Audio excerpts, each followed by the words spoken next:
রাত পোহালে শুরু হতে চলেছে রথযাত্রার উৎসব, আর সেই উৎসবকে ঘিরে শেষ মুহূর্তের প্রস্তুতি একেবারেই তুঙ্গে বীরভূমের রামপুরহাট শহরের 11 নম্বর ওয়ার্ডের শিবতলা পাড়ার ঐতিহ্যবাহী শিব মন্দিরে। প্রায় 134 বছরের পুরনো এই রথ মন্দির থেকে বেরিয়ে গোটা রামপুরহাট শহর পরিক্রমা করে পুনরায় মন্দিরে ফিরে আসবে। মন্দির চত্বরে চলছে আলোকসজ্জার শেষ পর্যায়ের কাজ, পাশাপাশি রাস্তায় বসছে ছোট মেলা।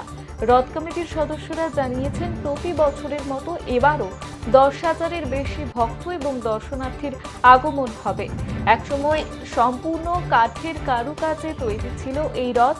দীর্ঘদিন ব্যবহারের ফলে কাঠ নষ্ট হয়ে যাওয়ায় বর্তমানে স্টিলের রথ নির্মাণ করা হয়েছে। রথের গায়ে শ্রী জগন্নাথ দেব, বলরাম, এছাড়াও সুভদ্রা সহ বিভিন্ন দেবদেবীর প্রতিকৃতি রয়েছে। সংবাদ মাধ্যমের মুখোমুখি হয়ে রথ কমিটির সদস্যরা একাধিক মন্তব্য করেছেন।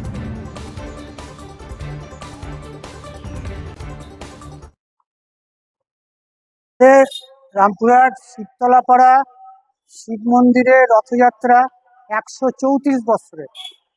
আর এই শিব মন্দির 267 বছরের প্রতিষ্ঠিত।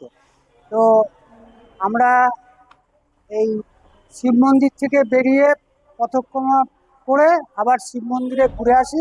আমাদের শিব মন্দিরের ভেতরেই রথযাত্রা হয় এবং চারিদিকে মেলা বসে রাস্তার উপরে। হ্যাঁ, তো 10,000 থেকে 12,000 লোকে আমাদের এখানে ভক্তবিন্দু আসেন রথযাত্রা দর্শন করতে। আর আমরা যেটা বলতে চাই যে 2026-এ বিজেপি সরকার এলেন, তো আমাদের রামপুরহাটের সর্বপ্রথম এই শিব মন্দিরের রথযাত্রা 134 বছরের। আমরা কিন্তু বিজেপি সরকারের কাছ থেকে কোনো অনুদান পেলাম না।